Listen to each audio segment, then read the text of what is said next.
welcome back. I'm here for part 2 of my 3-part food choice video series.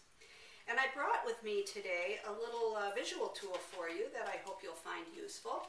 The first video was just kind of an introduction to this, but I did introduce the 3 factors for choosing that I think are important. Number 1 being physical hunger and health needs for food. Number 2 being that taste and pleasure thing that we all need. And the third one being that emotional overlay kind of, that thing that can cloud our judgment and make things less mindful.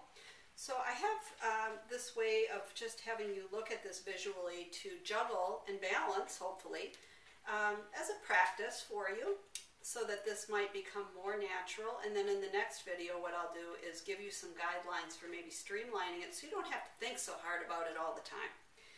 A little thought now, though, I think is the point of this. I've got stoplight colors here, and these are like pie charts. So they are meant to be a visual for your food needs. So in this case, the green is meant to be your physical hunger and your need for health benefits. So 100% in this pie chart is green. That means that 100% of your needs at this point in time are physical, health-related needs for food. Now, if you're aware of this, if you take the time to be conscious and check in with yourself and say, yes, my needs are all very physical for hunger and for my health, you could then match that, if you wanted to, with certain kinds of food that would meet those needs perfectly. And for me, that might be something like some grilled salmon and maybe some brown rice, maybe a big pile of vegetables, and maybe even a little glass of red wine. But you probably have certain things that you know work best for your body when you're hungry. So those are things to pull in here if you're aware of it.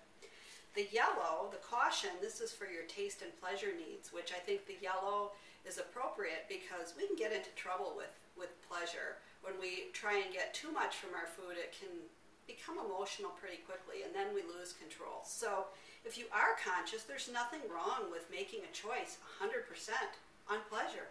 But I would argue that the serving size would probably not need to be very big because you're just looking for the taste. You don't have emotional things going on here, so really a little bit should do it. I think if you become more craving with something, it's probably a pretty good sign that there's some emotional input going on.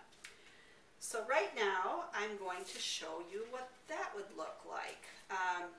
Let's just say your real need is for the taste of something, but you have some of this red stoplight color on top, which is meant to signify your emotional state in a heavy way. I mean, this is a heavy overlay. You can't see what's going on underneath, and that's my point, is that you don't know what your needs are when you've got all that emotion going on. Maybe you're really stressed. It's hard to tell. You just want to get rid of the stress, and that's really what you're trying to meet with the food, and what the food really won't be the best match for. So I would argue that the best thing to do would be to stop, and you won't be able to do this every time. Be forgiving because we're all human. But if you could stop, you could try and find a way to meet this emotional need better. And then you could take that away and you would be able to see what your food need was, and then you'd be in a much better situation to meet the food need with the right appropriate food in the right quantity.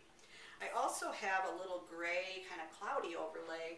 This is meant to be kind of a less significant emotional state, so that if you put this over top, you kind of can see a little bit of yellow underneath, but it's just not really clear. This is probably easier to recognize in yourself, and you're probably going to have an easier time removing this and taking care of it than you will with the heavy emotional thing. But I still would say that's more reason why stopping is a good thing to do here. If you can just even recognize that you're very emotional and say, okay, I'm going to stop, and then I'll make a decision later. Maybe I'll be able to see my needs better. So that would be a good thing. There are all kinds of combinations here. Even when you don't have the emotion involved, you could have a quarter of the pie taste and the rest be physical hunger and health needs. In that case, for me, maybe I might have a little piece of dessert with a mostly very, very healthy meal.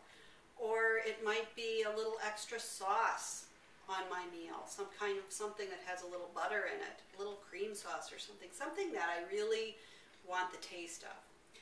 So I hope this visual is helpful for you, and I will be back soon to do that brief little video on how to streamline your choices, because this is just meant to be a practice for you to be more aware of your choosing.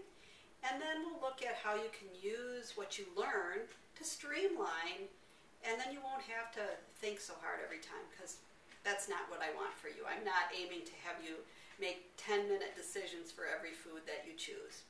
So thank you for joining me, and I'll be back shortly. Thanks.